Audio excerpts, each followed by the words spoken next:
when innovation was dropped, like just on my stream and stuff, like, Maynard, what does this mean? Was there drama? Like, no. People can actually, sometimes their contracts just end and it's amicable and they just split. Yeah. One, they can't afford to keep it up, or innovation wants to go somewhere else. It's all fine. And he is somewhere else. He's on a brand new team. I'll actually, while this is loading up, I'll league like his new team because I want to try and pronounce it correctly. I think it's a French-Canadian team.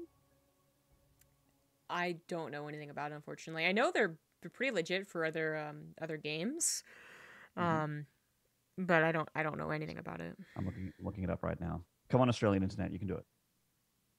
It's trying to load a web page right now. Okay, he's on Team Reciprocacy. Oh, that's right. Oh, I'm sorry. That's right. It just rolls right off the tongue. Ooh. I didn't mean it that way. It was such bad timing to laugh, but it is like I was like, oh, that's right. I can't pronounce their team name is what I was mentally laughing at. Not that they're actually. Anyways, yeah, that's a hard one. You can go ahead and introduce this guy. In the top right from Team Reciprocacy. This is innovation. Oh my god! I hope I. It's the first time. It's the only time I ever say this. I hope I don't have to cast GSL and innovation's way. Team Reciprocacy. Oh my god. We need to get that right before the next week's on it. Because as fun as it is to do an online cast, eventually Blizzard's going to start doing the yeah, and I'm sure the team itself isn't going to be too happy. Sorry if you're watching. Why do we hire you again? Anyway. Oh, well, I can pronounce this guy's team. In the bottom left, for Jin Air, it is the green Protoss. Jin Air colors. It's SOS. $, Yeah, and he's representing. I like it when they use the team colors. That is actually something that the one thing that I like about Overwatch over StarCraft 2 is that they have like team skins. That's something I would love in this game, and that is the one and only thing that Overwatch has over StarCraft 2 that I enjoy. Maybe if StarCraft was also such a. Also, the other thing it has is an extra few million players. Well, okay, I would take that too. let me just rewind. Okay, we're talking about Blizzard hiring us for stuff. If StarCraft 2 needed clarification of its spectator mode, so very polite. Well, I'll say that. Then I guess we also would have had team colors. I also yes, also that. Yeah. Anyways, so. SOS, guy, like it's almost like watching Maru versus Innovation, but we have of course Protoss and just in general different player. Probably even at times at metas like more cheesy than Maru, right? Depends on the meta strongly though. But it's gonna be that Innovation being the macro beast, showing off why his TVP is apparently still good, when other Terrans are like, what do we do? And SOS showing us how he stays so damn good despite being like. That's the thing he's known for is the cheese, but it's so good, right? It's like the finest cheese, the finest execution of the cheese, the variety of cheese, and in all lanes as well, right, that he can do. And then occasionally a macro game, but that's what we're going to see is the clash of the two styles, as we already see SOS with that hidden probe. I'm wondering what that's for. Yeah, I think it might be a Dark Shrine, maybe. The Twilight Council's going down back at home. There's no pylon up there, though. I think if he was going to do a Dark Shrine, there'd be a pylon up there. Maybe he's just hiding the probe for... I mean, why would he keep it there, though? Right, because that's... I mean, I was watching this, and I was like, well, if it's a Dark Shrine, then the pylon should have already started. Yeah, right? It could be a pylon for just later. It could be scouting for what could potentially be a medevac path, but most Terrans don't send it that far to the top left, so... I'm just going to call this a maybe probe, as in SOS is like, I could do something with this. I could scout with it, I could send it back home, I could place a pylon for slow proxy warp-ins, right? Or maybe there is a time where he would have Dark Shrined it. But no, it's just coming home right now. The Dep out and Sentry out as well for SOS, who sent out that hallucinated unit for a bit of a scout to see what's going on. I like Protosses that do this, by the way. Hallucinating an Oracle. To really get into the brain of the Terran, maybe force an SCV pull. Is Innovation smart enough to know that this is fake? Yeah, I think he figured it out when it didn't pop its pulsar beam as his Marines were chasing it. Yeah. Yep. Okay. Well, it's a good thing that it wasn't an Oracle, because he did not know anything what SOS is doing. His Reaper was unable to get anywhere close to the main base. It kind of gave up without even seeing the natural nexus, so It might try and dive now, but there's even more units going to be waiting for it, so... Oh, it literally just ducked in and saw that there was a Nexus. Great scout. Yeah, certainly.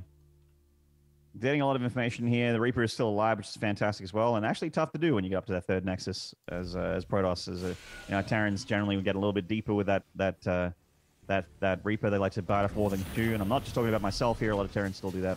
Third CC's been put in front of that natural, and Innovation does have a Raven with a couple tanks in this army, and it's looking like, relatively scarily like he's going to just try and press the issue here against SOS with this kind of army. Like, when you have that Raven out, you can start to interference matrices a lot of these units down. Even auto turrets can be quite nice. But weirdly enough, SOS is also posturing for an attack as he drops a pylon over here to the top left of the map. And it certainly looks like he wants to do something with it, but he hasn't done anything with it just yet. It's weird because it should just be...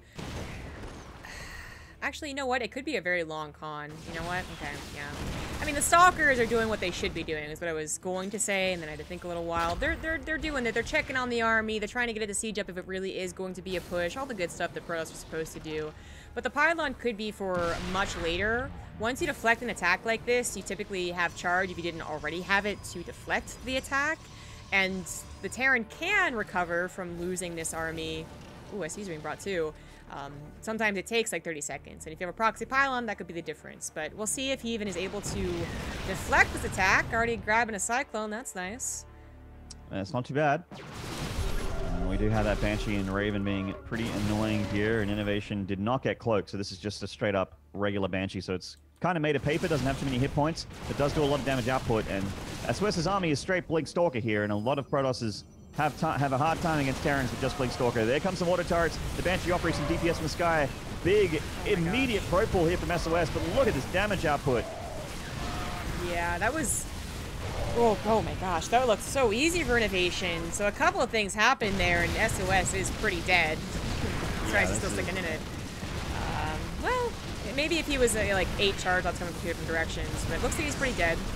I want to say the auto turret once again being a highlight. I had to really highlight this the last time we saw a Terran push yesterday, in that it literally grabbed all of the Zealots and all of the probes' attention.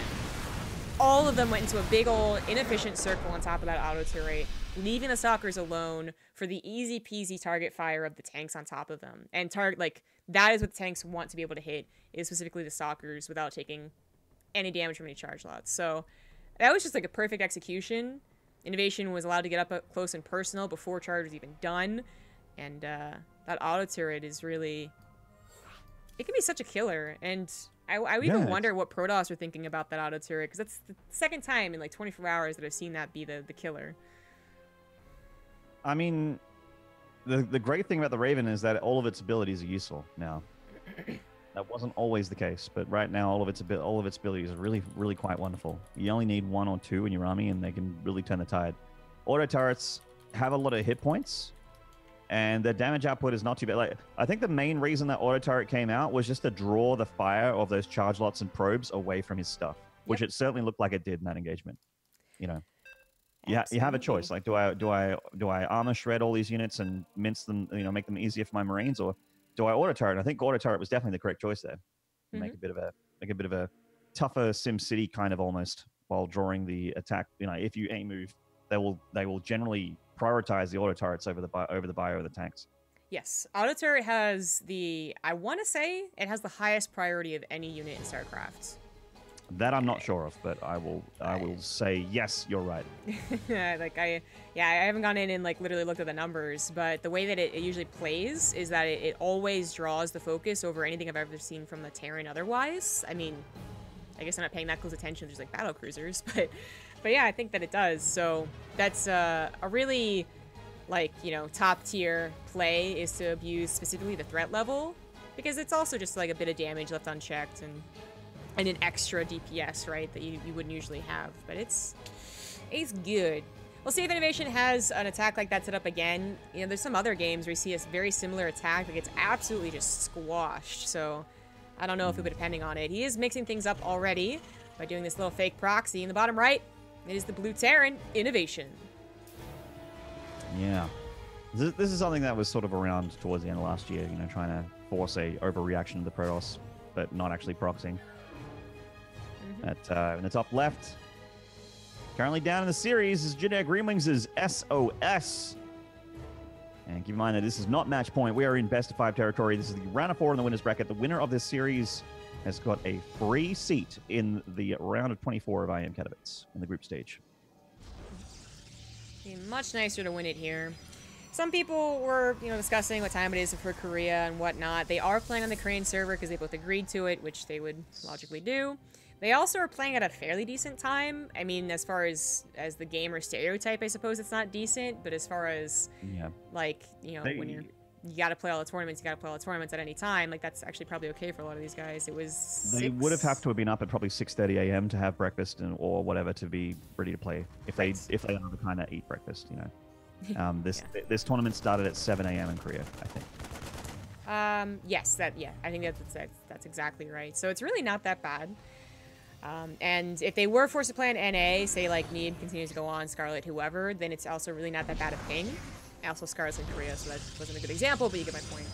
So they would love to win it here. Neeb's not in Korea right now, is he? I don't think so. I actually don't think Neeb, he likes Korea, but I don't think he likes the idea of traveling a lot or like being someplace with like a lot of people, because Team House is a team house, and some people thrive in it. Some of the people that are in this bracket, like Special, for instance, are also in Korea. He also 2-0'd stats, I believe, in the losers bracket, so getting some revenge from that round of 8 of BlizzCon. It's it's a good point. So, all right, so the fake proxy was only fake because it wasn't proxied, right? But as the idea of a proxy goes, it usually leads to a 1-1-1 with double gas. Yes, that still happens. So we see the starport actually being scouted out as well. That's a really big deal. Innovation probably thought he was good to go on that location because it hadn't been scouted for 3 minutes, and fortunately the probe came back. So it is going to confirm that it's Cyclone over already here, but also that it will be a follow-up of Banshees, which you could have guessed, but it's nice to know. Certainly. The Stalker taking a bit of hurt here from that Cyclone, but actually falls back to that shield battery, and with this Phoenix lifting up that Cyclone, that is a dead unit, and that's a great pick off there for SOS. All the pressure of Innovation has kind of been bowled into this Banshee, which SOS is like, I've scouted this so hard, I'm building a pylon right next to it and zapping the add-on with my pro. He's actually going to try and catch this Banshee before Cloak finishes. Oh, Innovation cancels. Restarts the Banshee again. Yeah, he absolutely had to. SOS, I mean, let's rewind a little bit. This is one of the reasons that he made Maru look absolutely silly at BlizzCon. Could have Maru having a best of 5 changed it up to at least 1 macro game? Yes, but he didn't for many reasons. But the point is, SOS seemed to find the secret way that no other Protoss has consistently been able to do to just beat every proxy. And he's doing it again here right now. SOS was that old Batman Batman meme from 2012, Born in the Dark, molded by it. Yes. You get weird on him. He's like, okay, I know this dance, and he'll generally beat you in it. He made Maru look completely foolish for trying those proxies against him. Also, the added fact is that he's teammates with Maru, so I'm guessing when they practiced together or played against each other, he was like, he's pretty practiced against Maru's kung fu. He knew that style. Yeah, it's kind of the best whirlwind of what's the word? Situations isn't the right word. Circumstances that has led to SOS being the one who, I guess, led the charge. There we go.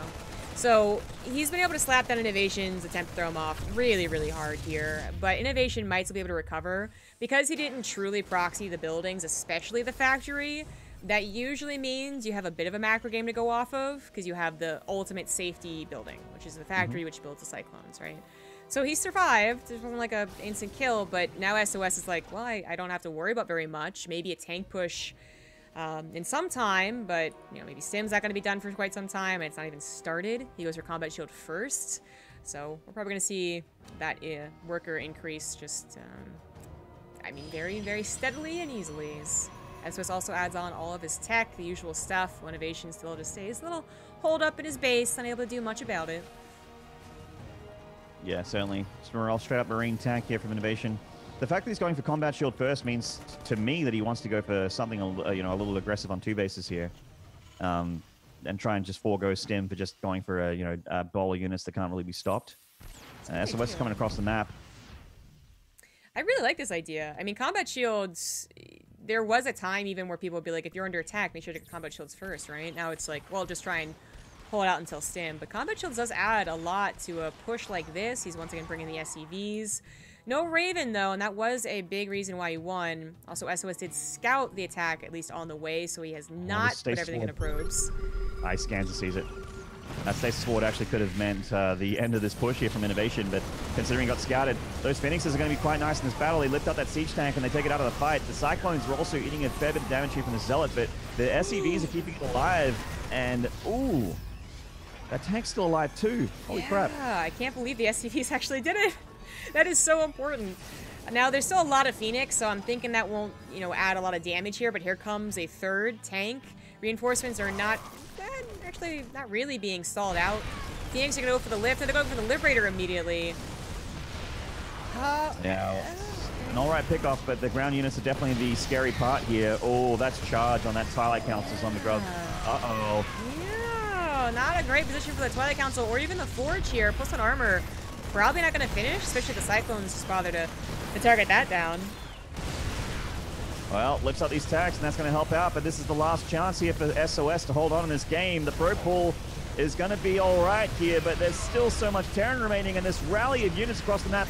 Innovation is all in, and he has broken through. SOS has got nothing left. GG. Now Innovation's on that point. Huh. Well. Guess he's in a slump. ZombieGrub. Guess Innovation's slumping for the feels like the 9th time in his career, according to the world. Man, Innovation is just on top of everything. I mean, Maru threw some decent macro games at him. Innovation was like, no, it's fine. And then SOS is the one that slaps down his build. Innovation goes, no, that's fine. Like, just such a amazing, like, because at the end, that fight did not look that close. There was still a lot of Innovation's units left over, and it was obviously very dedicated, but it was a perfect call for the situation. And as I was saying in the game, it's not like SOS didn't realize it was on the way, because if he didn't know it was on the way, and he's just, like, pumping away 3 probes at a time, I'm like, well, of course he dies.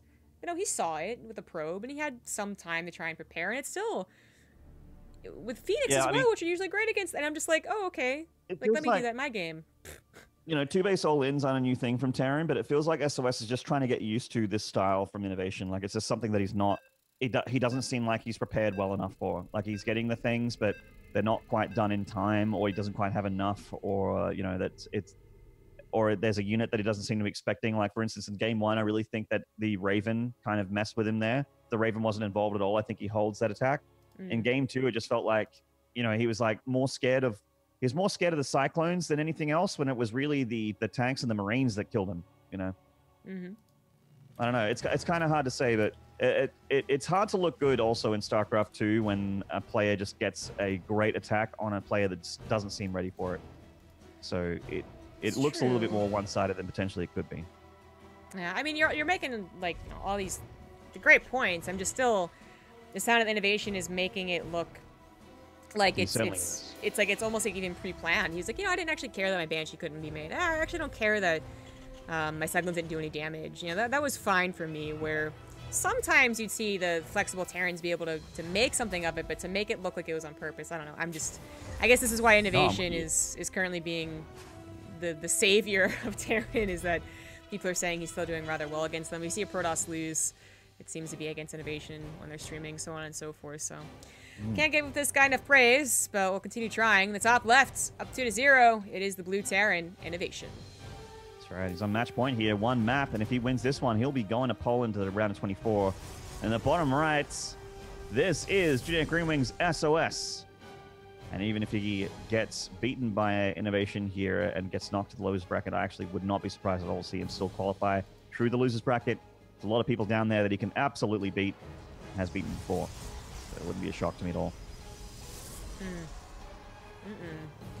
Alright, so no fake proxies or real proxies. You can take a look at that bracket. See if there's any updates.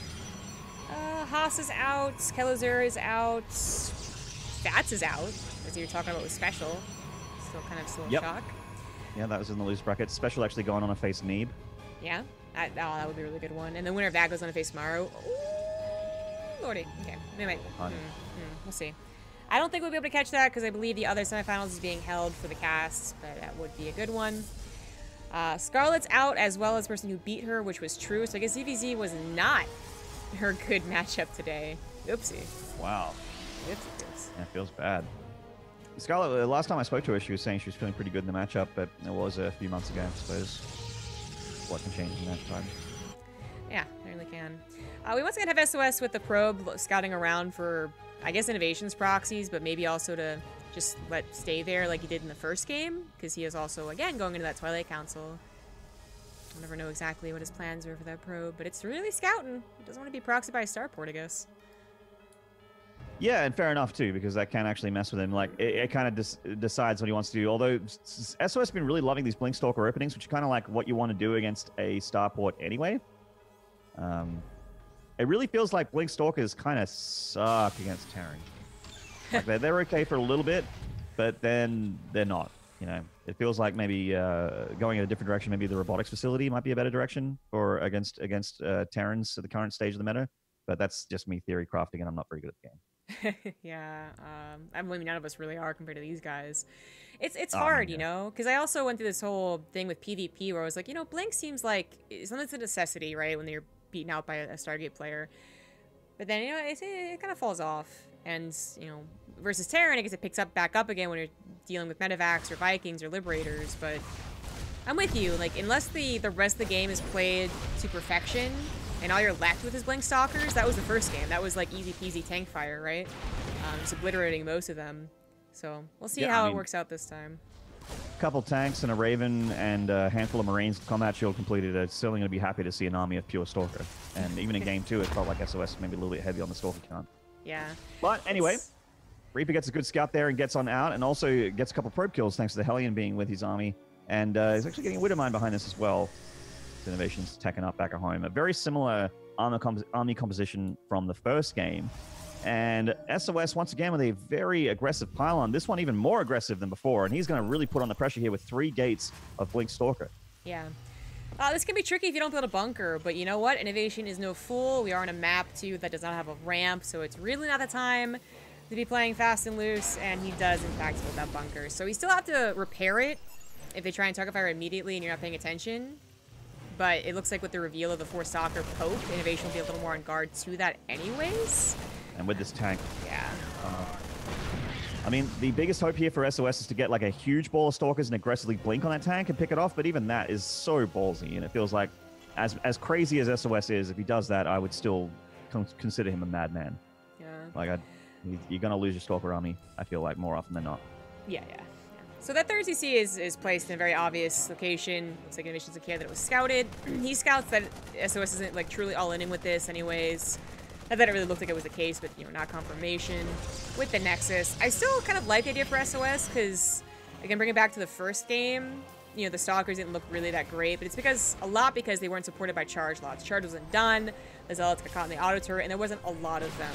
But if he's able to buy time, either through engaging such an army in the middle of the map more often, like he was trying to do, or in this case, by being the one to put on the pressure, maybe, you know, some other world that actually stops Innovation from even trying to poke out, well, boom, he now has charge done, more Zealots available, in case this was going to turn into a push, which, again, third he scouted, he kind of knows it's not going to be a serious one. But I still like the idea. I guess OS is going to have a little more... okay, well... Okay, that was definitely a blunder there. You can see that SOS wanted to get that Warp Prism into the main and use this Observer, potentially the Playcon up there as well, but this is, I mean, completely shut down by Innovation. A big miss micro there from SOS. He was dealing with a Cloakless Banshee. That's what just got shot down. So that's why he wasn't paying attention, and it's just, like, so coincidental, because I was literally just talking about how SOS might be in a more... I was trying to get to a more comfortable position if he's the one controlling the game, and then everything just went to hell. So that was, you know... feel partially responsible, but Innovation is taking the Stalkers in the front of his base seriously after seeing that Warp Prism. 3 bunkers now. That should be good. Yeah, only with 4 Marines, but the Marines can sort of jump around between houses here. They got some timeshares over the front, but they're gonna salvage them and get their money back, which is tough with timeshare because you generally get locked in on a really bad contract or something like that. But there you go. Yeah. But I think it's fine. You know, with the army up here and the tank up there, it's like, okay, he didn't really need those extra 2 bunkers. Okay. If there was like a flood of like 20 charge lots, then I feel like, oh, maybe, you know, SOS could probably do a lot of damage here, but just Stalkers, nah. I mean, he is holding back the third base of Innovation, which is giving him an economic lead at the moment. SOS certainly has a better economy here than Innovation. Second Warp Prism coming up here with some charge lots. Gonna try again. Still risky as Innovation still has that army towards the main base. Oh no, Innovation's actually moved it out at the moment. Yeah, coincidentally Actually to secure the third as it starts to float on over. The Observer saw that, so just good stuff for the Protoss. Very annoying, but he could just pick up some units and go and deal with that, or just wait for reinforcements. He is, most importantly, not sending his entire army to deal with it, which is what SOS was potentially looking for. If half the army went back, suddenly his offensive army works out, so on and so forth. But Innovation, I want to mention this, he actually got the scout in the third base with both gases being made, so I think he was very much inclined to believe that this wasn't a true attack, but he just wanted to be better safe than sorry, but it really hasn't interrupted him so much. And as far as the SCV production, it looks like he was maybe intentionally holding off for more than just the reason of, hey, I can't get it quite yet, but also this seems to be more popular from the Terrans. A sort of 2-base, 3-base pseudo all in. It feels like that third base is just basically a 400 mineral supply depot here for Innovation because he's not mining from it at all. I mean, he could potentially scan from it, but... that high tempo on the left just dying to the siege tanks. Gets a nice storm in the second one, though. A lot of that bio really softened up. SOS has a lot of gateway units here. I think he might be able to hold. It's gonna be close, though. A lot of those Marines still live. There's so many to begin with. From constantly being pumped out, but not SCVs, so this is just a large army. But you might be right, Guardian Shield also helping out here. More Widow Mines finally make their way forward, and he has chewed through all of those Zealots. Just Stalkers left over, but they have some upgrades. It's still a little far away from the reinforcements, and it looks like, yeah, I think SOS is going to hold. And what does that mean for Innovation? Oh my god, as all the mills are dropped, as he did intentionally stop building workers to do this attack. Yeah, and he's still not building workers, and he's still just building units. All right, well, Innovation still trying to press the issue here, and if SOS holds, he potentially wins this game here. He does have Storm. He has the ability to get a High Templar as well, but he's really prioritizing just having the units here, but he just feels like he doesn't have the army to take it, and Innovation gets the 3-0, strangely enough, and kind of surprisingly. It was just surprising that SOS moved